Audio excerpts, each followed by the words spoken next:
오늘은 가장 인기 있는 카페 프랜차이즈 4곳에 대한 창업 비교 분석을 해보겠습니다. 소개시켜드릴 빅4 브랜드는 이디야, 투썸플레이스, 파스쿠치, 할리스입니다. 18년도 매장 수가 300개점 이상인 중고가 커피 브랜드 중에 선정을 했고요. 그 중에 엔젤리너스와 카페베네는 추세가 너무 안 좋아서 제외시켰습니다. 먼저 빅4 브랜드의 가맹 점수 추이부터 보겠습니다. 20년 4월 7일 현재 가맹 점수는 이디야가 2731개점으로 압도적으로 많습니다. 투썸이 1209개점으로 그 뒤를 잇고 있으며 다음은 파스쿠치, 할리스 순입니다. 가맹 점수 증가 추이 역시 이디야가 평균 298개점씩 증가하며 가장 가파른 상승세를 보이고 있습니다.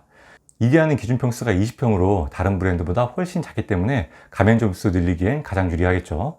그런데 투썸은 45평 이상인 기준이며 A급 상권에만 들어가는데도 불구하고 가맹 점수가 평균 134개점씩 증가하고 있습니다. 이디야와 투썸 모두 기세가 무시무시합니다. 파스쿠치와 할리스는 무난한 증가 추이를 유지하고 있습니다.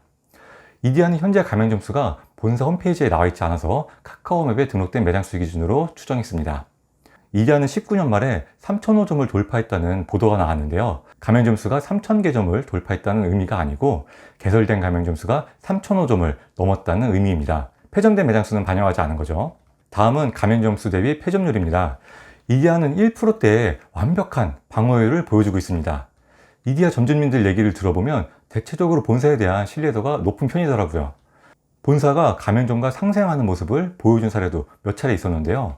17년도에는 최저인건비의 인상으로 인한 가맹점의 부담을 줄여주기 위해 원부재료 공급가 인하를 한 사례가 있고요. 최근에는 코로나로 인한 고통을 분담하고자 한시적인 로열티 면제와 원두 지원을 하기도 했습니다.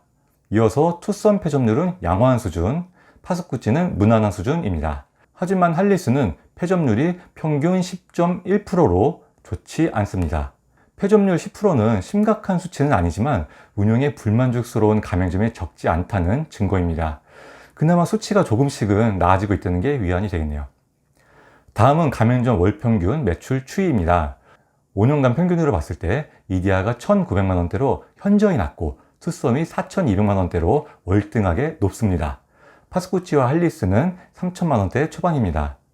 이디야는 매출이 하락하는 추세인 게 눈에 띄는데요. 14년도부터 저가 커피가 유행하면서 테이크아웃 수요를 뺏기고 있는 건 아닐지 우려가 되는 부분입니다. 여기서 주의해서 보셔야 될 부분이 있는데요. 투썸 매출이 높지만 그렇다고 투썸이 꼭 많이 벌어가진 않을 수도 있다는 점입니다. 이해를 돕기 위해 일반 카페와 투썸 같은 디저트 카페의 수익을 비교해 보겠습니다. 여기서 디저트 카페의 매출이 일반 카페보다 1,000만원 더 높다고 가정해 볼게요. 대신 재료비 비중은 디저트 카페를 5% 더 높게 잡았습니다.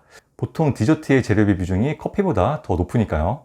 인건비는 풀 오토 기준으로 매출의 30% 비중으로 잡았는데요. 역시 매출이 높은 디저트 카페가 직원 1명 정도는 더 써야 되겠죠. 임대료는 동일하게 잡고 나머지 비용들은 매출 비중에 따라 무난하게 잡아봤습니다. 이렇게 계산해보면 일반 카페의 수익은 268만원, 디저트 카페의 수익은 298만원입니다. 매출이 1,000만원 높은 것 치고는 수익 차이가 별로 없죠. 이런 식으로 투썸 매출이 더 높다고 해서 수익까지 더 높지는 않을 수 있다는 점 주의하셔야 됩니다. 이 수치는 이해를 돕기 위한 예시이며 실제 수익은 해당 예시와 다를 수 있습니다.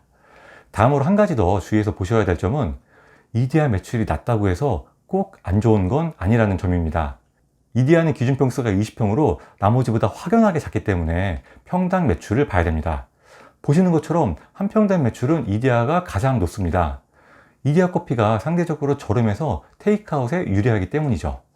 평수가 작아도 높은 효율을 낼 수 있다는 의미입니다. 이렇게 매출을 살펴본 결과 어떤 브랜드가 꼭 더 좋거나 나쁘다고 볼 수는 없을 것 같습니다. 다음은 창업 비용을 보겠습니다. 창업 비용은 각 브랜드 홈페이지에 게재된 비용을 기준으로 했습니다. 당연한 거지만 기준 평수가 작은 이디야가 가장 저렴하고 평수가 큰 투썸이 가장 비쌉니다. 같은 평수 기준으로 환산한다면 비용은 모두 비슷한 수준이에요. 지금 보이는 금액은 냉난방기나 철거비 같은 별도 비용과 권리금, 보증금은 포함되지 않은 금액입니다. 그걸 포함하게 되면 여기에서 1억에서 2억 정도는 더 들어갈 수 있습니다. 오늘 비교해본 데이터를 토대로 각 브랜드별 강점과 약점을 요약해 보겠습니다. 이디야는 전반적인 수치가 다 양호합니다. 특히 폐점률이 1%대라는 게 정말 훌륭한 성과입니다. 그래도 역시 한 가지 주의해서 봐야 될 점이 있죠. 가맹점당 월 평균 매출이 지속적으로 하락하고 있다는 점입니다. 투썸은 가맹점 수가 안정적으로 증가하고 있고요. 가맹점당 월 평균 매출도 가장 높습니다. 주의할 점은 디저트 카페라는 특성 때문에 재료비 비중이 높을 수 있다는 점 설명드렸었죠. 다음으로 파스쿠치는 전체적으로 무난하지만 평당 월 평균 매출은 좀 우려가 됩니다. 할리스는 역시 패점률이 아쉽죠. 할리스의 5년간 패점수를 이디야랑 비교해보면 할리스가 이디야보다 패점수가 더 많습니다. 가맹점 수는 이디야가 5배는 더 많은데 패점수는 할리스가 더 많다는 건 확실히 아쉬울 수밖에 없는 수치죠. 오늘 소개시켜드린 빅4 브랜드는 가장 잘 나가는 카페 프랜차이즈이기 때문에 어떤 브랜드가 명확하게 좋거나 나쁘다고 표현할 수는 없을 것 같습니다. 각자의 취향과 상황을 잘 고려해서 선택한다면 어떤 브랜드도 나쁜 선택지는 아닐 겁니다. 다만 각 브랜드별로 빨간 악마 표시한 부분들에 대해서는 명확하게 인지하시고 주의해 주시길 바랍니다. 오늘 영상이 카페 창업을 준비하는 분들께 도움이 되시길 바랄게요.